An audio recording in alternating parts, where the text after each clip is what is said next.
Hello, welcome to Drawing Basics Part 4. This will be the last shading video for a while, so I've included a post-credits scene, although I 100% understand if you just want to skip that. First things first though, cup of tea. In this video I'm going to be using fine line drawing pens, one 0.5, the other one will be a 0.1. Generally described as a point something, you don't normally say the 0, but when you're looking for them on the shelves it will be say 0 point whatever the number you're looking for. So the 0.5 is a sort of fairly standard writing thickness, so when you get like a Beryl handwriting pen or something, that's normally around about the same size as that. The 0.1 is much thinner. It's really handy if you're doing architectural or stuff like that. Today, or in this video I should say, rather than today, because you know, I don't know when you're watching this, I am going to be doing dot shading, which is really popular at the minute in sketchbooks. I'm seeing it a lot on Instagram. You'll see it a lot on, you know, even in colouring books and stuff like that, you see it more and more these days. And it is basically what it says on the tin. You do dots and build up shading that way. Recently I saw a video from, one of the university's websites, not their website, one of the university's Instagrams, or a university's Instagram, and they had a whole class of illustration students all doing dot painting, all doing this dot shading at once, and it just sounded like it was raining because they were all doing this dot. So it's quite an interesting little video. I think it was Plymouth, if you go and have a look on their Insta. And it is a fairly simple technique. It's nice because you can do it over existing colours. So if you've done something that's got I don't know, you've done some watercolours, or you've done some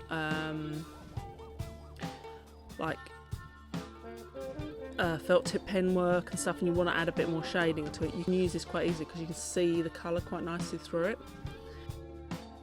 And it is, yeah, as I say, it's quite a popular thing. There's quite a lot of artists that are doing it at the moment, a lot of illustrators are doing it. You'll probably recognise the sort of thing almost immediately.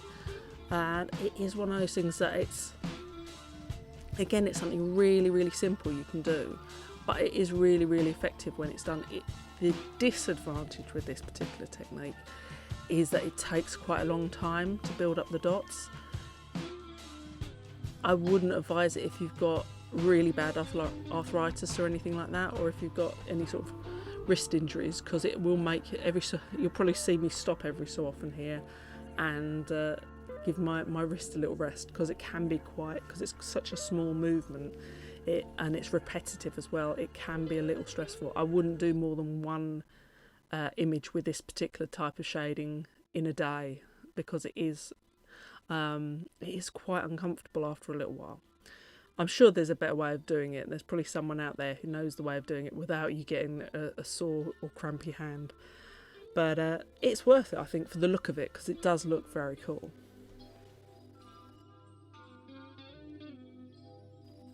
Another thing I would say is that you probably don't want to do this with young children, because it does take quite a long time and it does take a certain amount of precision. But other than that, as I say, look, you can see me having a little break there. I'm probably like just clenching and unclenching my hand just to get my blood moving again. Either that, or I'm changing the playlist on my Spotify. Who knows? Either way though, this is going to take a while, so what I'll do is I'll speed it up a bit now.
You can see here, even at double speed, it takes quite a while.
Anyway, that's nearly done, thank goodness, and you can see it's quite a nice effect there. To be honest with you, I haven't done as much shading as I could have on this one, but I think my hand was just about ready to drop off at this point, so people with more stamina could probably go for longer, or you can have a little break and come back to it. But for the purposes, I think you've got the idea of how it looks, and yeah, that's it really.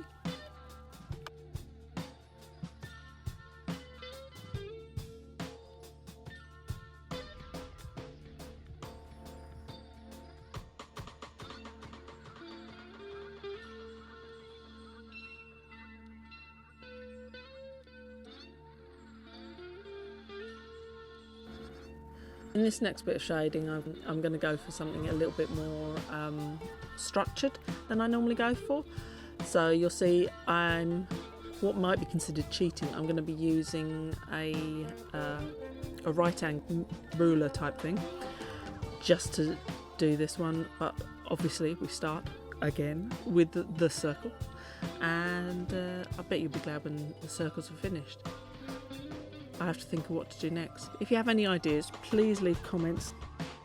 Please leave a comment below, and subscribe to see our next video. But now we're going to get on with this, I hope. So there's the right angle ruler. There's a pen in my hand, as there often is, you will find. And what I'm going to do here is a series of lines to achieve shading, rather than doing cross-hatching or any sort of scribbling or anything like that. This is going to be something that looks a bit more graphic, so more like a sort of comic book shading. It's not technically how they do it, but it's quite an interesting way of achieving quite a dramatic look quite quickly. I mean, obviously for quickly is a relative concept, but I thought it'd be quite fun to do it for a change, and since this is our last shading, it's quite nice to do something a bit off the wall. If you think of, if you have other experiences of it, and if you have a go at it and you want to share, then please feel free. My Instagram and my Twitter and my Facebook will all be in the description of this video, so come and share them with me.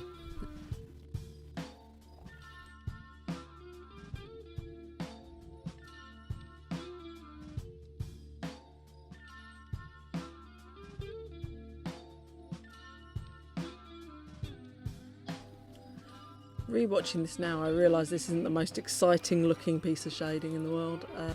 It felt quite, different when I was doing it, because it's not sort of what I would usually do, or something I use only in very limited in certain circumstances.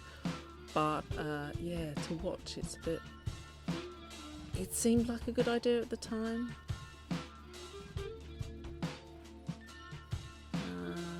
Now I've got to get some circularity, is that a good word? I've got to make the circle look a little bit more 3D, so it's more like a ball rather than like just a blob.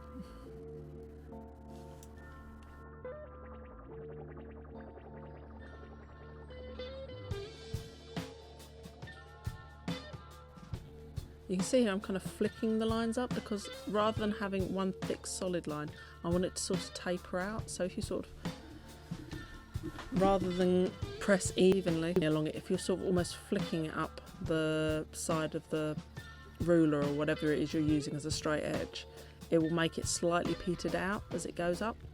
And it's okay to have some bits longer than others because that just makes it look a little bit more textural, gives it a bit more texture. Yeah, it'll probably turn out alright, but it will take a long time. So again, I'm going to speed this one up because, well, as we all know, life is short.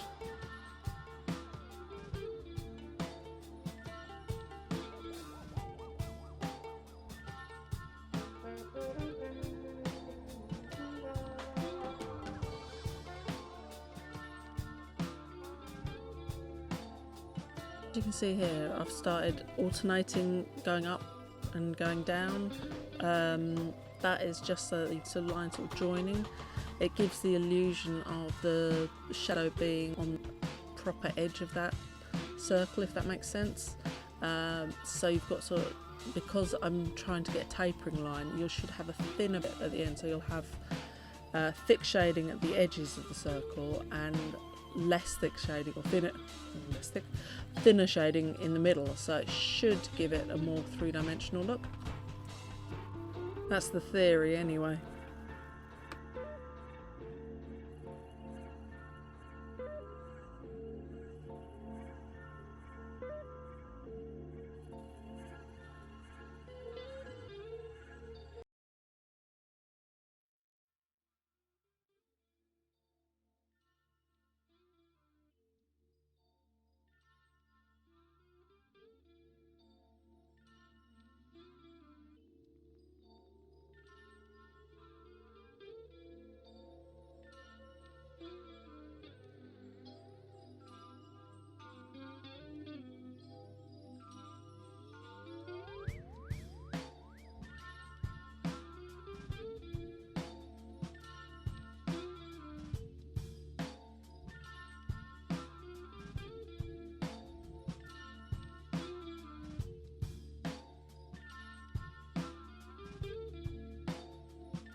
Okay, that's that one done, and as you can see, it's probably the most dramatic one of them all, because you've got that really stark cast.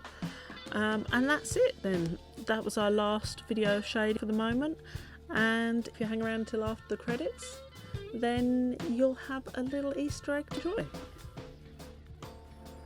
Goodbye, see you next time, and stay safe.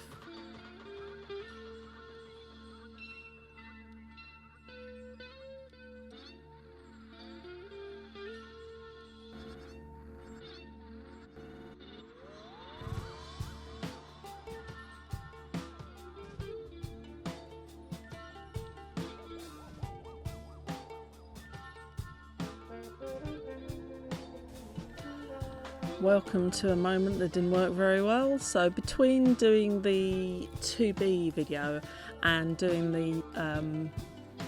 the fine liner pen video, I actually sort of recorded another video.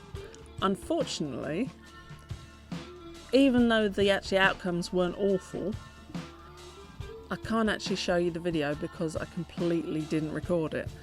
There were basically two shading things where I used a 6B water soluble pencil, so it was a nice soft pencil already, so it could already make a really dark mark, but then you make it water soluble and it can do it makes the colour a bit like ink, and it goes, and as you can see it works better with a bigger brush and thicker paper.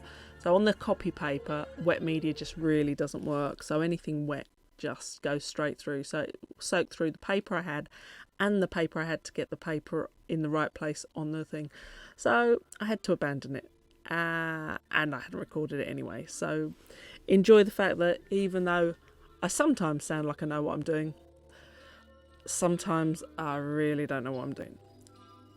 And I'll see you in our next video. Stay safe. Bye.